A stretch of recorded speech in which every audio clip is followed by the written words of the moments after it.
you get a free little plate of food, which is tapas. Hello, welcome to my channel. My name is Lene and I make different travel content. Today I will give you my best recommendations of what to do, where to eat in Granada, Spain. I spent almost 4 months while taking a Spanish course there in 2022. I also went back recently for a week of holiday. If Granada wasn't on your bucket list before, I promise you almost that it will be now. Let's get started. First, let's talk a little bit about Granada. Granada is located in south of Spain in the region of Andalusia. It's about 1 hour from Sierra Nevada, the mountains, and 1 hour to the beaches of the south coast. Granada was actually the capital of the Muslim-ruled state in the Iberian Peninsula, and that is why you can see a lot of influence of the Islamic period. To get to Granada, you can take either the local airport, a bus, or a train. I took the bus from Malaga Airport directly to Granada, which took about 2 hours. And also from the Granada station, I took a 15-minute local bus to the city center. There's also trains going from the bigger cities, Madrid, like other places. So let's get into what to do and see in Granada. The number one thing, which is like the most famous thing about Granada, is the Alhambra. La Alhambra is a big palace and fortress complex. It's one of the most famous and best preserved monuments of Islamic architecture. It kind of feels like you're transformed into another century. La Alhambra was begun building in 1238, so it's almost 800 years ago, which is insane. Details of the buildings are so impressive. There's two different ways of visiting La Alhambra. You can either take like a guided tour or just visit on your own.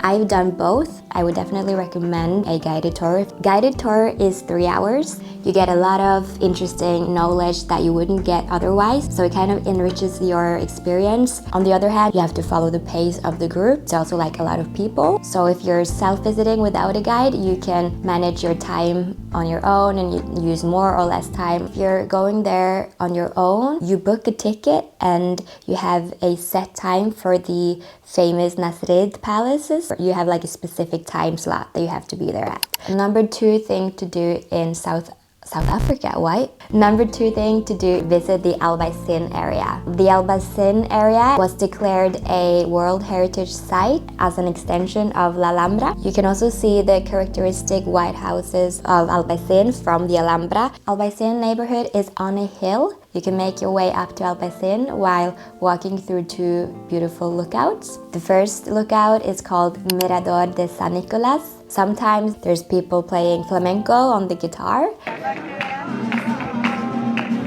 The chill atmosphere. There's market, I think, on Saturdays. And then the second lookout is called Mirador de San Miguel Alto. It's on the top, so it's got like this great view of Granada, the city, and you can also see La Alhambra and you can see Sierra Nevada. I highly recommend going there. Be prepared for some steps and some hills, but it's very much worth it. A third place you can visit is Sacromonte, which is a traditional neighborhood with white caves. It is also on a hill. Some of the caves can be decorated with like plates on the wall or guitars. And this is also an area where there's flamenco shows, so you can pre-book a flamenco show in a cave.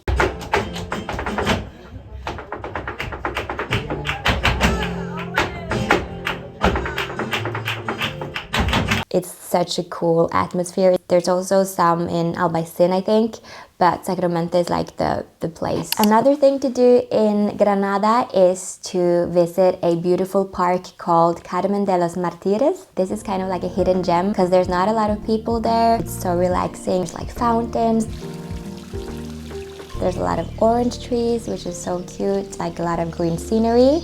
There's even peacocks there that goes freely around. You see them with the beautiful feathers. It's also on the top of a hill, so you get a good view of Granada city from another point than Albaicín and Alhambra. Am I on 5? Fifth place to visit is the neighborhood of Realejo, a neighborhood with a lot of cute streets. So you can just go around, get lost in the streets. There's a couple of cafes. That's also the area where my school was, Centro de Lenguas Modernas. This is also kind of on a hill. So there's a lot of hill walking. I remember there's a very good pizza place around here. So number 6, the city center. When you're in Granada, it's not that big of a place, so you will definitely be in the city center. Here you can go to Plaza Nueva, which is like the main plaza, Catedral de Granada. You can go inside if you want to. I think the ticket is €4. And in that area, a lot of different tapas bars. In Granada, there's a lot of tapas places, which I will come to soon. For shopping, there's a lot of different types of stores. You have like the chain stores, Zara, Stradivarius, Bershka, but you also have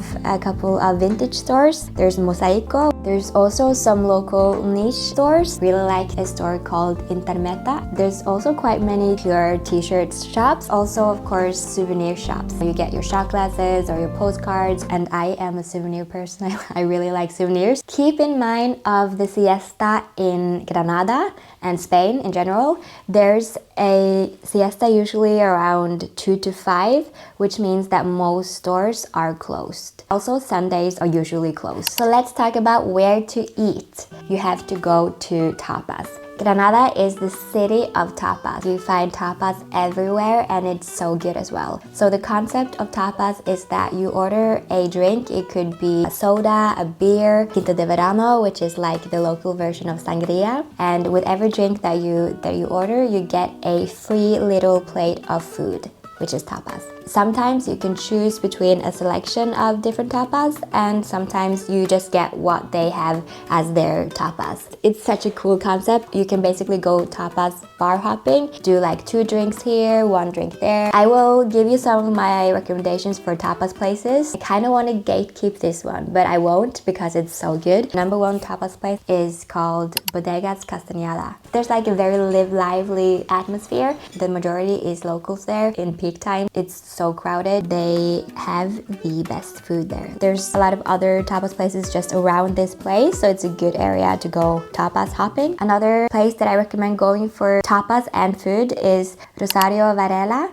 This one is in the Realejo neighborhood. It's like a restaurant. I really recommend a dish called paca de lomo, which is raw cow. It's so good. It's like tomato, parmesan, basil oil thing with salt. That's like the filling, and then you roll it and you eat it. It's so good. Another really great thing that they have there is salmorejo. So good, like the creamy consistency. And the atmosphere there is kind of like antique. It's a little bit more pricey than the other local restaurants, and they've got good drinks there, so definitely worth a visit. And then I have some budget-friendly recommendations for tapas. There's this place called Bar El Peruana, which is so popular. Only been there once, but when it opens at 9 in the afternoon or the night, the queue was insane. I don't know if it was a weekend or something. The quality of food that you get and the amount of food that you get to this price is just insane. It's in Camino del Rondo. Here there's a lot of bars and pubs. So if you're going out, then this is the place to go for bar hopping and tapas hopping. There's like more young people here. Another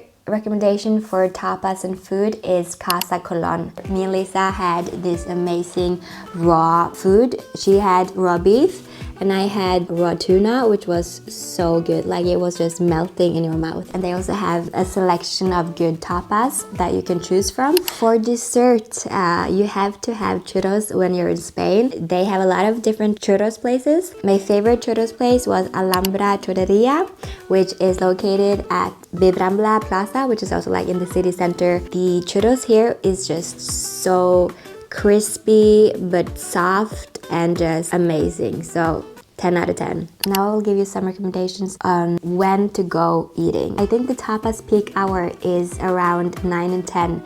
That's when the Spanish people go out to eat tapas. If you're going at this time, the place can be full, especially in the weekends. If there's a specific one that you want to go to, you might want to go 6 or 7, 8. Can we also just talk about when do you usually eat your dinner? I'm from Norway, and in Norway we eat around 4. It could also be 5, but at the latest 6. The Spanish people went out to eat at like 9. Anyways, I also have some suggestions for things to do a little bit outside of Granada, which is, of course, number 1 is Sierra Nevada. It's a good place to go both in winter and in summertime. In the winter time, you can go skiing. Me and Lisa tried snowboard there. We had a lesson of snowboard, which was very cool. But when I was staying there 4 months back, I went downhill skiing. The slope network is very big. It was very fun. The prices for the ski lift are quite expensive. I think it was around 70 euros, but it's worth it. In the summertime, springtime, early autumn time, it's amazing for hiking. Some recommendations for hiking routes: Churros de Monachil, very easy trail, beautiful view of the mountains. Another place that was very cool, Sendero de la Sieta, more of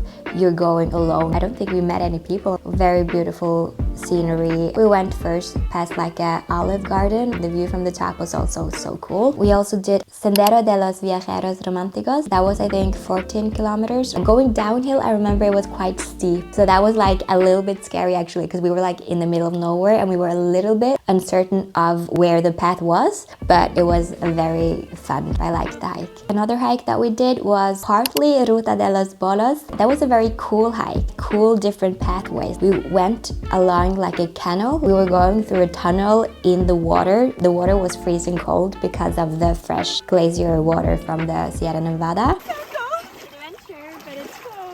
Since it was June, the snow was starting to melt, so the water level was very high. So we actually tried to go across the river, but we had to use common sense and go back. It's like a very strong current. It's scary. And then the last hike that we did was El Tranvía de Sierra Nevada, which is a very easy, completely on a path, but it's very pretty. And also a recommendation for a hike to do in the city center, Sierra del Moro. You walk from Plaza Nueva and then it's just like a 2-3 hour hike, but it feels like you're not in the city anymore. You can view Sacromonte, you walk past olive trees. Number 9. You can actually do day trips from Granada. You could visit Cordoba, Ronda, Setenil de las Bodegas, Nerja, Frigiliana. There's a lot of different places that you could take a bus or a train. So that's very convenient if you're there for like a week. One more thing that you can do in Granada is, of course, visiting the beaches. There's a lot of different beaches to choose from. Where to stay in Granada? So Granada isn't that big of a place, so you can actually stay anywhere in Granada. The Albaicín area is more affordable, but be prepared. If you have a suitcase, it could be a little bit tricky to rolling up those hills because it's, you know, the ground is uneven. Anywhere in Granada is actually fine, so don't worry too much about where to stay. How many days should you stay in Granada? So day trip is possible to do. For example, if you're in Malaga, you could do like the bus, and a day trip is enough to visit La Alhambra. If you want to see more, then I would definitely recommend staying 2 or 3 days so that you can see more of the charming city that it is. You see like La Alhambra, Albaicín, Sacromonte. You can go to the park and just enjoying the tapas and food life. But if you want to see like the hiking and stuff, visit Sierra Nevada, maybe the beach, then I would recommend maybe staying 1 week. Also, you get more of like the local feel if you're there for a week, but it's definitely doable on a day trip or 2 or 3 days. When to go to Granada? Maybe in the shoulder season, so not in the summer heat, because in the summer it gets so warm, and also the winters are quite cold. Conclusion. I would actually say that Granada is probably my favorite city in Spain. I love the perfect size of the city, like a small size but endless things to do. You have the beach, you have the mountains, the shopping, the food, which I love, scenery. Also, it's so pretty when you walk in the streets of Granada. You can see like the mountain as a backdrop, like the background. It's so pretty. Conclusion is that I would 100% recommend going to Granada, or put this on your bucket list. In the high season, it can be very crowded in the city center, but it's definitely worth it. Thank you so much for watching this video. I hope it was helpful for you to plan your trip to Granada or to get some inspiration of where to go next. You can click here to see the Granada vlog where we are visiting a lot of the recommendations. That's it for now. See you in the next one. Bye. And Fortress Complex. I can't say it. Fortress Complex. Bleh.